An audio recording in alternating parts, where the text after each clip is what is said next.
MS યુનિવર્સિટીની હેડ office ખાતે યુનિવર્સિટીના પૂર્વ સેનેટ સભ્ય કપિલ જોશી દ્વારા પ્રોફેસર ભાવના મહેતાના અતાર્કિક ખુલાસાઓ અંગે ઇન્ચાર્જ વાઇસ ચાન્સેલર ધનેશ પટેલને રજૂઆત કરીને પ્રોફેસર ભાવના મહેતાના રાજીનામાની માંગણી કરાઈ હતી।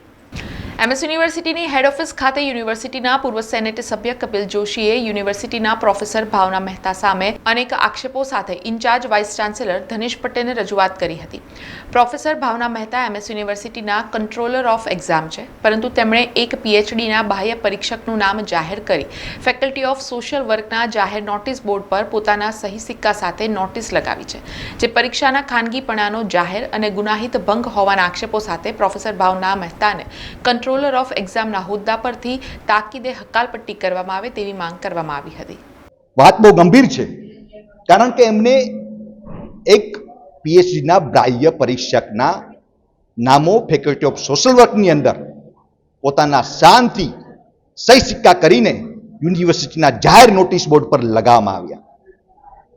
અને જ્યારે મેં પ્રશ્ન પૂછ્યા ને સમૂહ માધ્યમોને મેં જણાવ્યું ત્યારે પ્રોફેસર ભાવના મહેતા દ્વારા સમૂહ માધ્યમોને ગેરમાર્ગે દોરીને જૂઠાણું ફેલાવ્યું અને એમને એવો જવાબ આપ્યો કે અમારે ત્યાં બાહ્ય પરીક્ષકનું નામ ન જાહેર કરવાનો એવો કોઈ નિયમ નથી।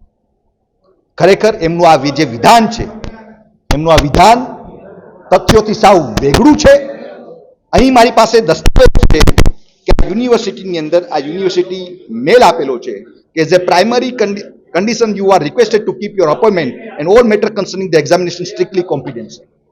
તો આજે લખવામાં આવ્યું છે યુનિવર્સિટીના દસ્તાવેજોમાં કે ભાઈ કોઈ પણ નામાવલી હોય ને એના નિયમો અનુસાર એને કોન્ફિડન્શિયલ રાખવામાં આવે છે। અને એની સાથે સાથે પ્રોફેસર ભાવના મહેતા એવું બીજું ગપગોળા માર્યા કે એમાં બાહ્ય પરીક્ષક આવે છે તેથી નામ આપી શકાય, અને એવું કહેવા માંગે છે કે ઓપન ડિફેન્સ વાયવા થાય છે। તો ઓપન ડિફેન્સ વાયવા થાય છે એમાં બી એને ગપગોળું માર્યું। તો હું કહેવા માંગુ છું કે ગત રોજ યુનિવર્સિટીના ફેકલ્ટી ઓફ આર્ટ્સની અંદર ઓપન ડિફેન્સ વાયવા થયા।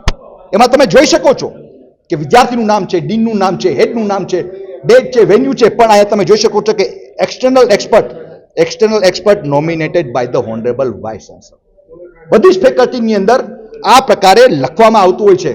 ત્યારે પણ આજ દિન સુધીમાં જે રીતે પ્રોફેસર ભાવના મહેતાએ જે નામ જાહેર કર્યા છે એ આજ દિન સુધીમાં કોઈ પણ ફેકલ્ટીની અંદર ત્યારે પીએચડીની એક્ઝામ હોય કે ગમે એની હોય એ અંદર નામ જાહેર કરવામાં નથી આવતા। એ પ્રમાણેનું પૂરેપૂરું અમે વાંચી લઈએ, એકવાર સમજી લઈએ પૂરેપૂરું, અને જે કંઈક નક્કી કરવા જેવું હશે એ અમે તાત્કાલિક ધોરણે નિર્ણય લઈશું। સસ્પેન્શનની જ્યાં સુધી વાત આવે છે ત્યારે આપણા શું કહેવાય, આપણા અત્યારે એક ત્યાંના પ્રોફેસર ઓફ સોશિયલ વર્ક છે ને અહીંયા છે આપણા